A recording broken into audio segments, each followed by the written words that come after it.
it comes to color grading, skin tones are arguably one of the most important things about whether your grade looks professional or not. Whether you are doing a moody color grade, a light and bright color grade, the skin tones can make or break your end result. It's something that I see way too many people struggling with. I often see skin tones that are going a little bit too yellow and green. Other times I see them just going way too pink and magenta-y. And there are a few simple things to make sure that you guys are gonna nail those skin tones every single time. That's what I want to talk to you guys about in today's video. A little bit later on this video, I also want to show you a little secret hack to just really bring some life into someone's face and really draw some attention onto your subject's face if it might be in a shadow or something like that. We're going to speak about that a little bit later on. For now, let's jump into the skin tones and I'm going to show you guys how you can make sure that you are nailing those skin tones every single time. A lot of you guys have been asking about my new monitor, which I am super happy with.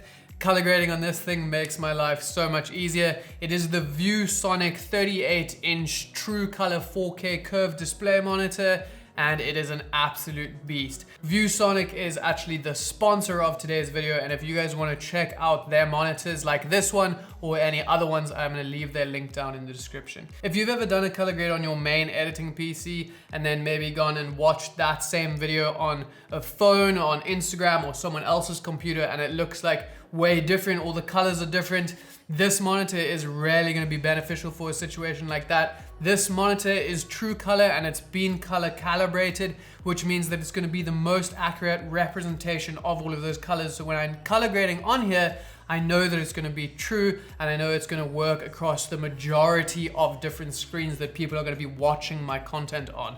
So hugely beneficial, and having something like a true color monitor is really awesome when you guys are wanting to take your color grading a little bit more seriously. Like I mentioned, head down into the description. I'm going to leave a link and you guys can go and check out their monitors for yourselves. The clips that I have selected here have already been color graded. I color graded them using my LUTs. If you guys want to get your hands on my LUTs, they are 25% off, and they are a really easy way to just make sure that your videos are gonna pop and look nice with the colors. You can see here with this on and off, very subtle, but makes all the difference. If you guys want to check them out, they are going to be linked down below. You don't have to use my LUTs to make sure that you're getting the correct skin tones. You can use any sort of color grade you want. The skin tones are going to work regardless of what LUTs you may have applied beforehand. With all of that being said, let's jump over into Premiere and I'm going to show you guys how you can make sure you're nailing your skin tones every single time. You can see over here, I have a couple of these clips selected that I'm going to be using as demonstrations for you guys. These clips in particular are in some nice even lighting. It's like a nice shaded area. There's no direct sun or anything. So it gives us a great starting canvas to show you how I really want to make these skin tones perfect and how I want to make them pop. The skin tones aren't too bad, but they are a little bit too greenish yellow for my personal preference. I want to make sure that they are a little bit more orangey, a little more poppy, and a little more vibrant. The way that I'm going to do this and the way that I'm going to make sure that my skin tones are falling into the correct place, regardless of if my eyes are playing tricks on me or not, because especially when you're starting out, your eyes might not be trained to pick up on exactly what's wrong with those skin tones, how they might be slightly off. The way that we are going to do that is we're going to use this tool right here, and this is a vectorscope.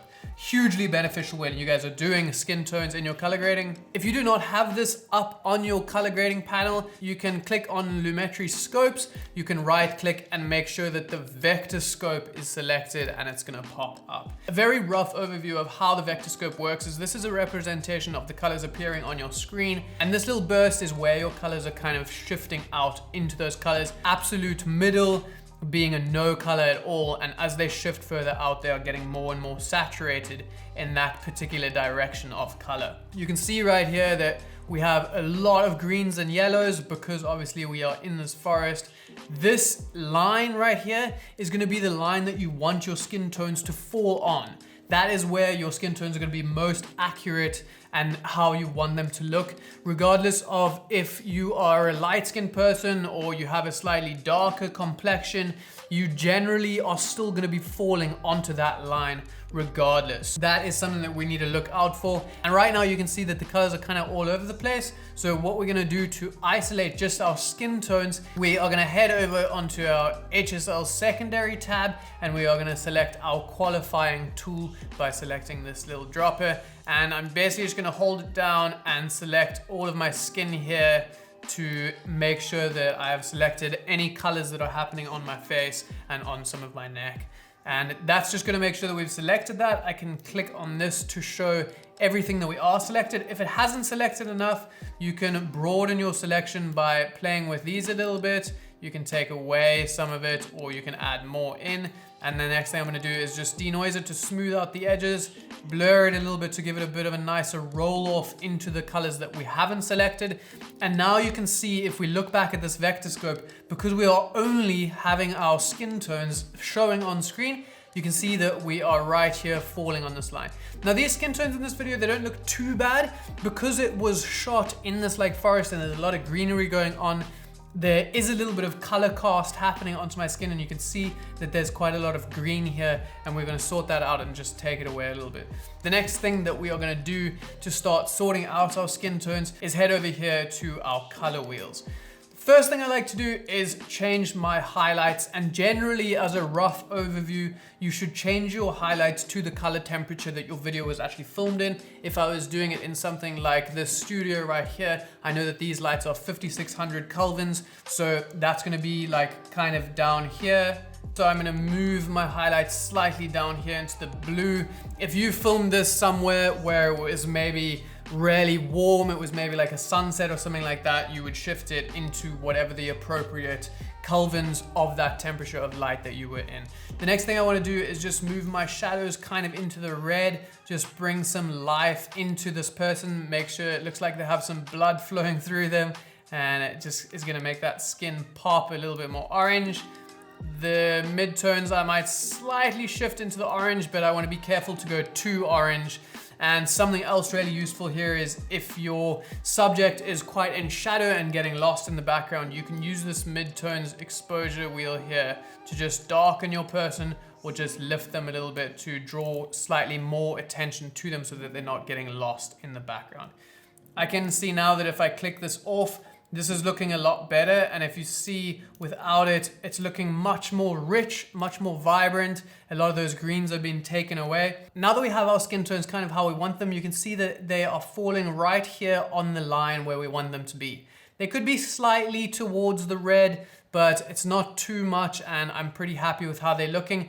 If your colors are falling maybe slightly too much towards the reds or slightly too much towards the yellows, you can head over onto the tint tab down here and just shift your tint to either be more towards the green or more towards that pinky magenta color.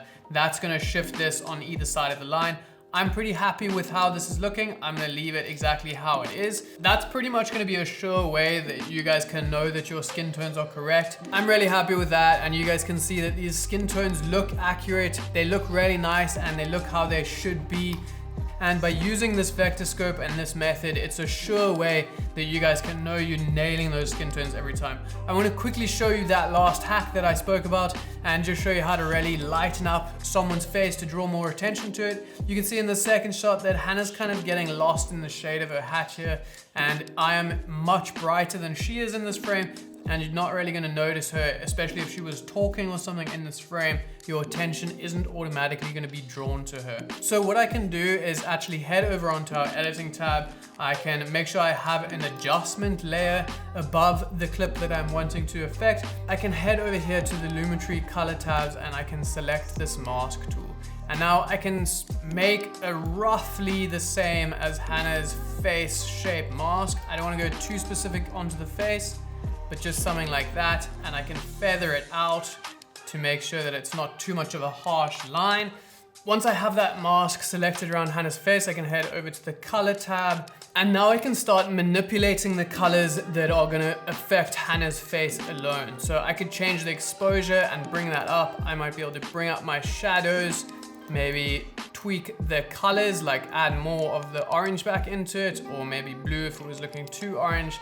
And this is gonna be an awesome way of just lightening her up if she was like covered by that shadow, just to make her a little bit more noticeable. It's gonna draw that attention of your viewer right into her face if she was talking. And you can do this in so many different scenarios. Maybe you have a subject far away in the distance and they're kind of in shadow and they are not looking like very noticeable on screen. Make a little mask around them, brighten them up, just draw more attention to them. It's a really nice little trick that you guys should know and something that you guys should have in your little color grading arsenal. That is going to be it for this one, guys. Remember, if you want to find out anything more about these ViewSonic monitors, they are super, super awesome, and I have left the link down in the description. Other than that, I hope you guys found some of these tips useful, and I hope you find yourself using them the next time you guys are doing your color grades and making sure that your skin tones are on point. Other than that, if you enjoyed this video, hit like. If you want to see more like this, hit subscribe, and I will see you guys in the next one.